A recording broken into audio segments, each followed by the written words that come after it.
नमस्कार साथियों, स्वागत है आपका जी सेंटर पर।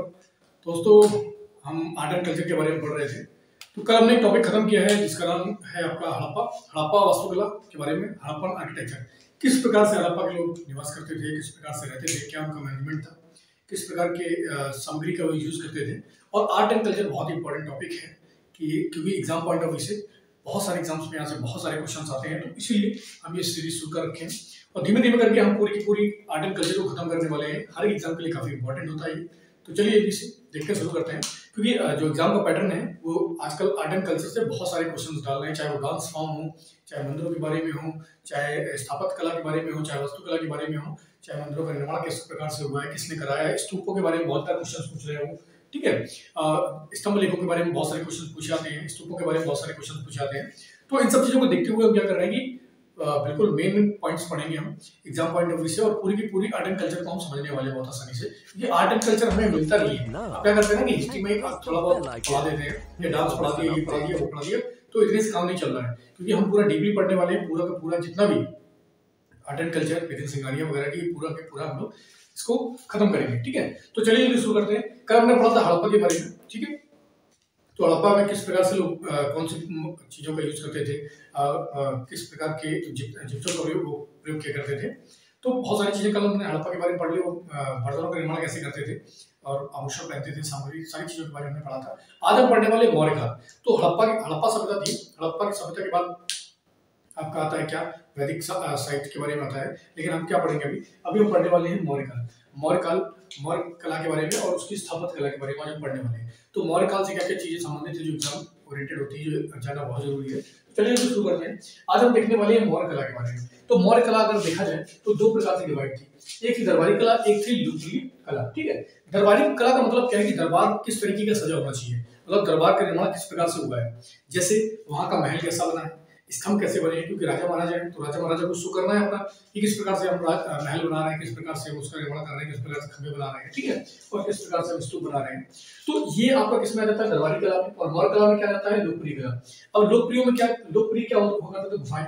तो जैसे हमें मौर्य काल में बहुत सारी गुफाओं के बारे में पता चलता है, चाहे वो बिंदुसार हो या अशोक हो। तो इन्होंने बहुत ज्यादा किसका निर्माण कराया था, इन लोगों ने बहुत ज्यादा गुफाओं का निर्माण कराया था।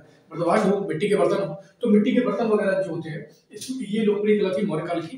कि वो लोग क्या करते थे कि मिट्टी के जो बर्तन थे उसके ऊपर आकृति अंकित कर देना, ठीक है, सजावट का काम कर देना। तो इस प्रकार से वो मृदभांडों का निर्माण करते थे। और मूर्तियां अगर देखा जाए सिंधु घाटी सभ्यता से और यहाँ तक, तो मूर्तियों के बारे में काफी बताया गया है। उस समय तांबे की मूर्तियां बना करती थी, यहाँ पे विभिन्न प्रकार की मूर्तियां बनती है। तो मौर्य काल जो था उसमें दो प्रकार की कला थी, एक तो दरबारी कला। दरबारी कला में क्या, महल, कि राजा का महल कैसा होगा। अब मौर्य काल में अधिकतर चाहे चंद्रगुप्त हो चाहे अशोक हो, तो चंद्रगुप्त या अशोक है, इनके जो महल हुआ करते थे लकड़ी के हुआ करते थे। ठीक है, लकड़ी के ही हुआ करते थे। और ये ईरानी जो साम्राज्य था उससे प्रेरित थे। बहुत सारे लोगों को पता नहीं होगा, तो उसको ध्यान रखना है कि ये जो उनके महल थे वो लकड़ी के हुआ करते थे। तो अगर महल की बात करी जाए तो महल कैसे सुशोभित होगा। अब स्तंभों के बारे में करते हैं। तो अशोक ने स्तंभ कला थी उसको शुरू किया था।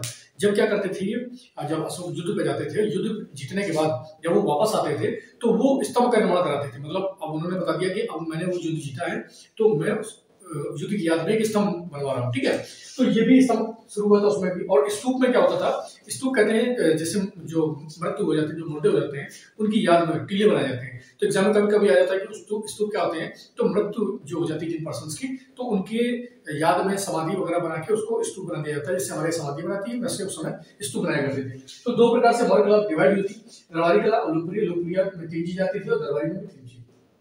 अब बात करते हैं चंद्रगुप्त का महल। तो चंद्रगुप्त का महल जो था ये कैसे बना हुआ था, तो ये आपका महल ईरान में पार्सेपोलिस के आर्मेनियन महल से प्रेरित था। तो ईरान का जो साम्राज्य था उस साम्राज्य के महल से प्रेरित था। और किससे बना हुआ था, मुख्यतः सामग्री इसमें लकड़ी लगी थी। ध्यान रखना है कि चंद्रगुप्त का जो महल था उसमें लकड़ी का ही निर्माण हुआ था। जिस प्रकार से जो अगर हम देखते हैं, क्योंकि लकड़ी क्या होती है ना, लकड़ी जैसे ताजमहल है, तो ताजमहल में क्या है कि ताजमहल का जो बेस बना हुआ है वो लकड़ी का बना हुआ है, क्योंकि यमुना बगल में बह रही है। अगर आप सीमेंट का बनाएंगे तो वहां से सीलन आने की बहुत ज्यादा संभावना रहती है। इसलिए वहां पर ऐसी लकड़ी लगाई गई है कि वो पानी को क्या करती है, सोखती है और उसको और ज्यादा मजबूती प्रदान करती है। इसी प्रकार से चंद्रगुप्त का महल किससे बना हुआ था, लकड़ी से बना हुआ था। आगे एक पॉइंट और आता है कुम्हराहार। तो व्हाट इज कुम्हराहार, तो कुम्हराहार के बारे में डायरेक्ट यूपीपीसीएस में तो खासकर पूछ देते हैं कि कुम्हराहार क्या था। तो इसे अशोक का महल कहते हैं, ये अशोक का महल था। तो अशोक के महल को क्या बोलते थे, कुम्हराहार। और ये कितने मंजिल का था, ये 3 मंजिल का था। लेकिन ये भी किससे बना हुआ था, लकड़ी के ढांचे का, 3 मंजिल का लकड़ी का ढांचा बना हुआ था जिसे हम क्या कहते थे, पुगाहार, और ये क्या था, अशोक का महल था। तो इस पॉइंट को बहुत ज्यादा ध्यान रखना है, ठीक है। आगे हम बात करते हैं अशोक के बारे में, या हम मौर्य काल के बारे में अगर देखेंगे तो वहां पर स्तंभों के बारे में बहुत ज्यादा जिक्र किया गया है, ठीक है। स्तंभ हो, स्तूप हो, इन सब चीजों के बारे में या इनकी वास्तुकला हो, इनके बारे में बहुत ज्यादा बात की गई है। तो स्तंभ के बारे में अगर हम देखें तो अशोक ने राजकीय आदेशों के प्रचार के लिए जो राजकीय आदेश थे, जिससे राजा क्या चाहता है, राजा क्या चाहता है, तो राजा जो भी चीजें चाहता है, जैसे आज अगर आप स्कूल कॉलेज में जाएंगे नोटिस बोर्ड लगाया जाता है, तो उसमें क्या है, उस समय नोटिस बोर्ड नहीं लगता था, उस समय वो स्तंभ लगाता था। जब स्तंभ लगाता था उसमें बता देता था कि राजा को क्या चाहिए, तो राजा का ये आदेश है, राजा का ये आदेश है, तो इस प्रकार से वो अपने सारे आदेशों को स्तंभों पर खुदवा देता था। तो एक प्रकार से अगर हम कहें तो राजकीय आदेशों का प्रचार करने के लिए उसने किसका यूज किया, स्तंभ का, अशोक ने, ठीक है। दूसरा अगर देखते हैं कि राजकीय प्रतीक के रूप में भी था कि जब भी वो युद्ध करने जाता था और युद्ध करके अशोक वापस आया तो उसने क्या किया, उसके युद्ध जीतने के उपलक्ष्य में उसने एक स्तंभ का निर्माण करा दिया। तो युद्ध जीत के उपलक्ष्य में भी वो स्तंभ का निर्माण कराया करता था। पहला क्या था कि राजकीय आदेशों का पालन करवाने के लिए या राजकीय आदेशों का प्रचार करने के लिए वो स्तंभ का निर्माण कराता था, दूसरा युद्ध के लिए। अब तीसरा देखो, औसतन 40 फीट होते थे इनके जो स्तंभ थे, अशोक के जो स्तंभ थे, औसतन इनकी ऊंचाई कितनी होती थी, 40 फीट होती थी, इसको ध्यान रखना है, ठीक है। और ये किसके बने होते थे, लगभग चुनार के जो बलुआ पत्थर है इनसे बनाए जाते थे, चुनार के बलुआ पत्थर से ही ये बनाए जाते थे।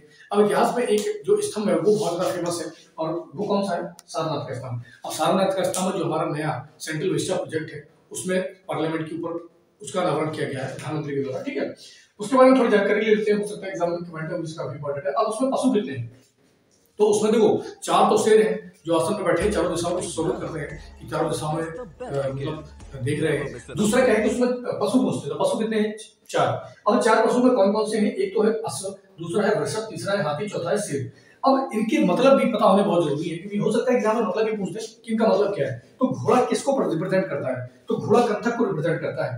अब कंथक का मतलब क्या है कि जो अश्व को दर्शाता है, कंथक क्या है, अश्व को दर्शाता है, जो व्रत को लेकर क्या कर रहा है, दूर ले जा रहा है, जो व्रत व्यक्ति है उसको लेकर दूर जा रहा है, ये किसको दर्शा रहा है, तो ये इसको कंथक को दर्शा रहा है, ठीक है। तो घोड़े के बारे में पूछ सकते हैं, या वृषभ। अब जो वृषभ बना हुआ है, जो बैल बना हुआ है, तो बैल किसको शो कर रहा है, तो ये बुद्ध के जन्म को शो कर रहा है। तो बैल का मतलब क्या है, जो अशोक स्तंभ में जो नीचे जानवर है 4 पशु, उनके बारे में भी एग्जाम में पूछ देते हैं कि बताइए बैल का मतलब क्या है। तो बैल का मतलब ये है कि वो बुद्ध के जन्म को दर्शा रहा है कि बुद्ध का जन्म हुआ है, प्रतीक है, ठीक है। हाथी का क्या है, तो हाथी का किसका प्रतीक है, तो जो रानी माया थी, तो रानी माया के गर्भ में प्रवेश करता हुआ सफेद हाथी, ये उसको रिप्रेजेंट करता है। वो कौन थे, भगवान बुद्ध, ठीक है, महात्मा बुद्ध थे। आगे बात करते हैं शेर। शेर का मतलब क्या होता है कि ज्ञान प्राप्ति, मतलब कि यहाँ पर ज्ञान की प्राप्ति कर ली गई है। तो ये 4 जो पशु हैं, ये 4 पशु 4 चीजों को रिप्रेजेंट करते हैं, इसको ध्यान रखना है। बाकी आप सारनाथ की अगर बात करें किससे लिया गया है, मुंडक उपनिषद से लिया है, किससे लिया गया है, मुंडक उपनिषद से लिया गया है, किसको लिया है, सारनाथ को, ठीक है। और जो 4 शेर हैं वो सभी दिशाओं में धम्म का प्रचार करते हैं। तो धम्म का प्रचार जो करते हैं वो धम्म महामात्र। तो अशोक ने अपने कौन से वर्ष, कमेंट करके मुझे बताना कि अशोक ने अपने कौन से वर्ष धम्म महामात्र की नियुक्ति की थी, ठीक है। तो जल्दी से कमेंट करके मुझे बताओ। तो 4 सिंह जो है वो किस 4 दिशाओं में धम्म का प्रचार करते हैं। तो ये हमने स्तंभ के बारे में पढ़ लिया कि उसका क्या यूज करता था, किस प्रकार से यूटिलाइजेशन किया जाता था। और एक प्रमुख जो स्तंभ है वो कौन सा, सारनाथ का। पशु कितने हैं, 4, शेर कितने हैं, 4, चारों दिशाओं में देख रहे हैं। पशु कितने हैं, 4, तो 4 किसको शो कर रहे हैं, घोड़ा जो है कंथक को, जो वृद्ध व्यक्ति को दूर ले जा रहा है। दूसरा है आपका वृषभ, बैल बुद्ध को जन्म को दर्शाता है। हाथी क्या है कि रानी जो माया थी, महामाया, उनके पेट घर में घुसता हुआ सफेद हाथी रिप्रेजेंट कर रहा है कि बुद्ध का जन्म होने वाला है, ठीक है, इनको मतलब स्वप्न में आया था। चौथा क्या है कि शेर ज्ञान प्राप्ति को दर्शाता है कि यहाँ पर ज्ञान प्राप्त कर लिया गया है। तो ये 4 शेर हैं, चारों शेर किसमें है, आपके सारनाथ स्तंभ में। आगे बात करते हैं स्तूप। तो स्तूप भी बड़े मौर्य काल में स्तूप का काफी महत्व रहा है। तो वैदिक काल में सवाधान टीले थे। अच्छा, वैदिक काल जो था तो उसमें स्तूप का निर्माण किया जाता था, वो सवाधान टीले, मतलब कि जैसे समाधियां लगा देते हैं बहुत सारे, जैसे ऋषि मुनि है तो ऋषि मुनियों की मृत्यु के बाद क्या होता है, या उनकी समाधि लगाना, तो समाधि लगाने के बाद हम उसके ऊपर टीला बना देते हैं, तो यही स्तूप कहलाते थे पहले। तो अब ये आगे देखते हैं कि सवाधान टीले वैदिक काल में उनको कहा जाता था। दूसरा पॉइंट, अशोक के समय स्तूप कला चरम पर थी। तो कभी भी एग्जाम में आता है कि किस राजा के समय स्तूप कला बहुत ज्यादा चरम पर थी, तो ये आपके थे अशोक। तो अशोक के समय जो स्तूप कला थी, मतलब कि टीले बनाने की, मृत्यु लोगों के टीले बनाने की जो कला थी वो बहुत ज्यादा चरम पर थी। अशोक के समय ही लगभग 84,000 स्तूप बने थे। कितने बने थे, 84,000 स्तूप बने थे। इनमें से बहुत सारे स्तूप एग्जाम में पूछे जाते हैं, ठीक है, ध्यान रखना इस चीज को। तो अशोक के समय कितने स्तूप बने थे, 84,000। और अशोक का समय ही वो समय था जिस समय स्तूप कला अपने चरम अवस्था में थी, ठीक है। आगे बात करते हैं। अब एग्जाम कभी कभी आ जाता है कि महात्मा बुद्ध के मृत्यु के बाद कितने स्तूप बने।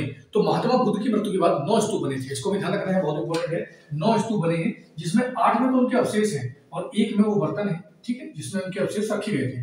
तो 9 स्तूप बने हैं। बुद्ध की मृत्यु के बाद कितने स्तूप बने हैं? 9 स्तूप बने हैं। इनके बारे में हम देखते हैं कि ये स्तूप कहाँ कहाँ बने हैं। तो ये स्तूप बने हैं आपके 9 स्तूप, एक राजगृह में, दूसरा वैशाली में, तीसरा कपिलवस्तु में है, चौथा अलकप्पा में है, पांचवा रामग्राम में है, छठवां है बेड़पीठ में, सातवां है पावा में और आठवां है कुशीनगर में, नौवां कौन सा है? पिपलीवन में। तो इसको ध्यान रखना है कि 9 स्तूप बुद्ध की मृत्यु के बाद बने। और स्तूपों को क्या कहते थे? जो मुर्दों को जो सब थे उनके टीले बनाए जाते थे, जहां पर लोग मृत्यु हो जाती थी, उसके अवशेष रखने के लिए हम उस समय स्तूपों का निर्माण किया जाता था। तो बुद्ध की मृत्यु के बाद कितने बने थे? 9, जिसमें 8 में तो उनके अवशेष रखे गए, तो 1 में अवशेष वाला जो बर्तन था वो रखा गया था, ठीक है।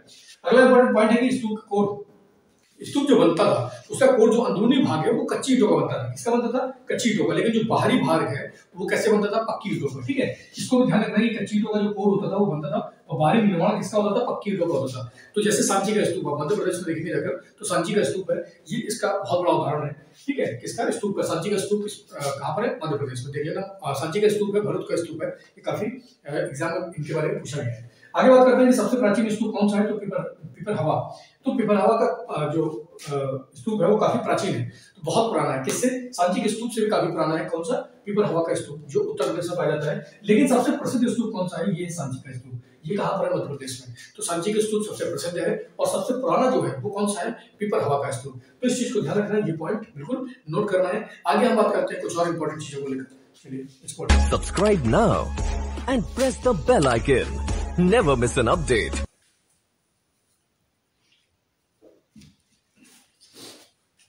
चलिए जल्दी से आगे हम देखते हैं। तो आगे क्या है कि अशोक स्तंभ और आर्किमेनियन स्तंभ। अब देखो, अशोक स्तंभ के बारे में और आर्किमेनियन स्तंभ के बारे में दो मतलब कुछ जो खूबियां थी उनको देखते हैं कि अशोक स्तंभ और आर्किमेनियन जो स्तंभ थे उनमें क्या समानताएं पाई जाती है, क्या विविधताएं पाई जाती है, क्योंकि काफी इंपॉर्टेंट है। क्योंकि जो चाहे वो चंद्रगुप्त हो या अशोक हो, दोनों ही ईरानी पद्धति के आधार पर ही अपने महल का निर्माण करते थे, लेकिन उनमें क्या असमानताएं थी उसको हम देखने वाले हैं, ठीक है। तो अशोक स्तंभ में क्या होता था कि एक ही पत्थर से बनते थे, लेकिन जो आर्किमेनियन थे, जो ईरानी सभ्यता के जो थे, वो टुकड़ों से बनते होते, टुकड़ों से बने होते थे। मतलब अगर यहाँ पर क्या होगा, जो स्तंभ है वो एक ही पत्थर से बनेगा। चुनार का पत्थर था, चुनार के बलुआ पत्थर से एक ही स्तंभ बनाया जाता था, लेकिन जो आर्किमेनियन स्तंभ थे वो टुकड़ों में बटकर बनते थे, ठीक है। इस चीज को ध्यान रखेंगे। दूसरा पॉइंट क्या है कि इसके स्तंभ स्वतंत्र रूप से स्थापित थे। जो अशोक के स्तंभ थे वो स्वतंत्र रूप से स्थापित थे, मतलब कि वो किसी का टेक नहीं लिए थे, मतलब जहां खड़ा है मतलब सिंगल खड़ा हुआ है। लेकिन आर्किमेनियन जो थे, ये जो राजभवन था, राजभवन से संलग्न थे, उसके जो खंभे थे वो राजभवन से संलग्न थे, मतलब कि राजभवन के अंदर थे और टिके हुए थे। तो इस तरीके से हम कह सकते हैं कि डिफरेंस बिटवीन इसके बीच में अशोक स्तंभ और आर्किमेनियन स्तंभों के बारे में। अगला पॉइंट देखते हैं गुहा स्थापत्य कला। तो गुहा स्थापत्य कला के बारे में, जो गुफाओं में, ये गुफाओं का निर्माण किया गया था किसके लिए? तो आरंभिक गुफाओं का निर्माण किसके लिए किया गया था? जैन आजीविकों के लिए। जो चंद्रगुप्त मौर्य ने भी गुफाएं बनवाई थी, तो किसके लिए थी? वो आजीवक संप्रदाय के लोगों के लिए। किसके लिए? जैन मुनि जो थे, जो आजीवक जैन मुनि थे, उनके लिए इसको बनाया गया था। लेकिन बाद में क्या होता है कि बौद्ध मठ के रूप में, क्योंकि अगर चंद्रगुप्त की हम बात करते हैं तो चंद्रगुप्त जैन धर्म को मानने वाला था, क्योंकि लास्ट में अपने जीवन काल के लास्ट के समय वो कहाँ चला गया था? श्रवणबेलगोला में चला गया था और उसने भद्रबाहु से अपनी शिक्षा ली और वहीं पर अपनी समाधि लेकर अपने प्राण त्याग दिए थे।